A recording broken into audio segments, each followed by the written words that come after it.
नमस्कार दर्शक बंधु मु दिव्य आपण मानक स्वागत जनाऊँगी आज आउ एक नुआ भिडियो को। दर्शक बंधु सारा देशर जनसाधारण मानक पई मागणा आधार अपडेट को नहीं एक बड़ सूचनाटी आसी जहाँकि पूर्वर आपण मैंने मागणा आधार सेवा किंबा जो सेवा आपण मैंने 50 टंकार पाउथिले एणिकी ताहा 75 टंका हो जाइए एवं जो सेवा आपण मैंने 100 टंकार पाउथिले ताहा वर्तमान 125 टंका हो जाइए। तेबे एही नुआ दरटी अक्टोबर 1 2025 तारीख पाखु लागू हो सारी सारा देशर जनसाधारण मानक पई जदि आपण मानकर आधार कार्ड रे जन्म तारीख भूल थाए नाम भूल थाए किंबा ठिकଣା करेक्शन करने चाहूँगी किंबा आधार सहित मोबाइल नंबर संयुक्त करने आपण मैंने चाहूँगी तेबे आपण मैंने निकटस्थ पोस्ट ऑफिस किंबा जनसेवा केन्द्र किंबा आपण मैंने निकटस्थ बैंक को जाई आपण मैंने एसबू करें पूर्व मात्र 50 टंका दी आपण मैंने एसबू करें किंतु वर्तमान सरकार नुआ चार्जेस बा नुआ नियम अनुसार वर्तमान नुआ दर लागू होती जो सेवा गुड़िक आपण मैंने 50 टंकार पाउथिले ताहा एणिकी 75 टंकार आपण मैंने पाइबे एवं जो सेवा आपण मैंने 100 टंकार पाउथिले ताहा वर्तमान 125 टंका सरकार धार्य करछंती। अर्थात देशर जो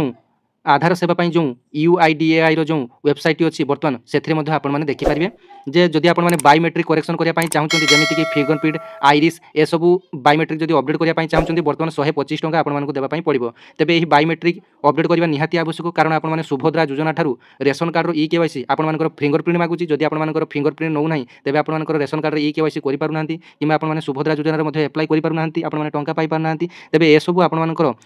करेक्शन करने आधार अपडेट करने बाध्यतामूलक हो पड़ी। तेबे ये सब चार्जेस आपण 1 अक्टोबर 2025 ठारू नुआ दर लागू है 2028 सेप्टेम्बर 30 पर्यंत यही नुआ दर बर्तमान लागू होती। तेबे आधार संपर्क में आउ किसी गुरुत्वपूर्ण तथ्य जाना जदि आपण घरे जन्मरू 5 वर्ष मध्य कौन शिशु अच्छा छोट पिला अच्छा जदि से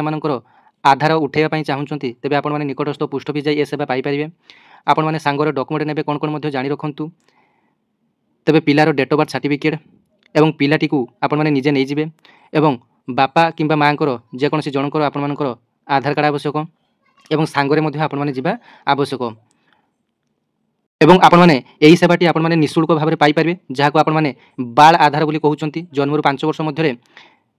यही आधार टी उठा जाए तापर 5 वर्ष पर आधार टी को पुणी अपडेट करने पड़े फिंगरप्रिंट माध्यम तेबे जो मैंने कि छोट छोट पिला जो घरे अच्छा से बाल आधार उठाई पारे एवं जो सबू बर्तमान मोबाइल नंबर आधार सहित लिंक करने आपण मैंने अधिक टंका देउथिबे किंतु जदि आपण मैंने पोस्ट ऑफिस को जी मात्र 50 टंका आपण मैंने यही सेवा पाइपर कारण आपण मैंने जदि जनसेवा केन्द्र जाउछंती तेबे आपण मानक ठारू अधिक चार्जेस नउछंती किंतु सरकारी चार्जेस अनुसार आपण मानकर 50 टंका निया जाए। तेबे जदि मोबाइल नंबर लिंक करने चाहूँगी किंबा पुराना मोबाइल नंबर को मध्य चेंज करने चाहूँगी तेबे आपण मैंने नुआ मोबाइल नंबर टी नहीं जिवे एवं 75 टंका कैश नहीं जिवे एवं आपण मानकर एक वैलिड मोबाइल नंबर टी मध्य नहीं जिवे जोटा कि OTP आपण मानकर जो थे आपण मानकर OTP टी आसुथबो तेबे आपण मानकर सर्वाधिक 48 घंटा मध्य आधार टी आपण मानकर मोबाइल नंबर सहित अपडेट हो जिवो। तेबे देखंतु पूर्वरु जो जनसंख्यागत सूचना अपडेट पई 50 टंका खर्च होतला ताहा एबे 75 टंका हेबो। एथिरे नाम करेक्शन ठिकଣା करेक्शन मोबाइल नंबर जन्म तारीख भली ए सूचना अपडेट आपण मानकर करि होतला। तेबे वर्तमान जो सब 50 टंका जो सेवा गुड़िक आपण माने पाउथले सेटा आपण मानकर नाम करेक्शन थिला किंबा आपण माने ठिकଣା करेक्शन करि पारथले किंबा मोबाइल नंबर आपण माने अपडेट करि पारथले किंबा जन्म तारीख आपण मानकर अपडेट करि पारथले किंतु वर्तमान नुआ दर अनुसार आपण मानक 75 टंका आपण मानक देबा पई पड़िबो।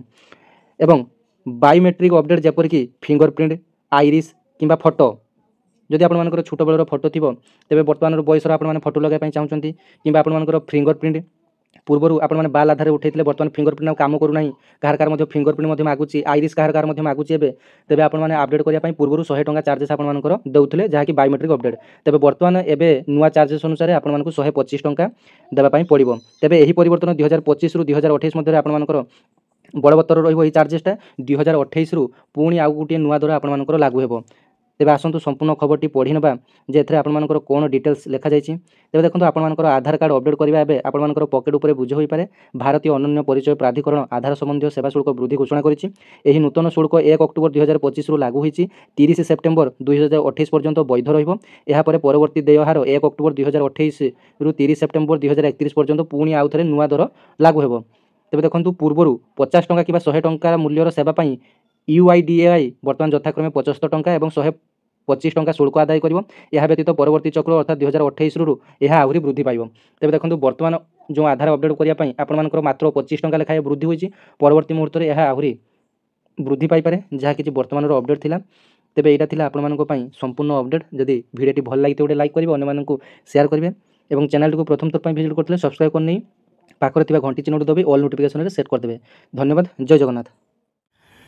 ନମସ୍କାର ଦର୍ଶକ ବନ୍ଧୁ, ମୁଁ ଦିବ୍ୟ ଆପଣମାନଙ୍କୁ ସ୍ୱାଗତ ଜଣାଉଛି ଆଜିର ଆଉ ଏକ ନୂଆ ଭିଡ଼ିଓକୁ। ଦର୍ଶକ ବନ୍ଧୁ, ସାରା ଦେଶର ଜନସାଧାରଣମାନଙ୍କ ପାଇଁ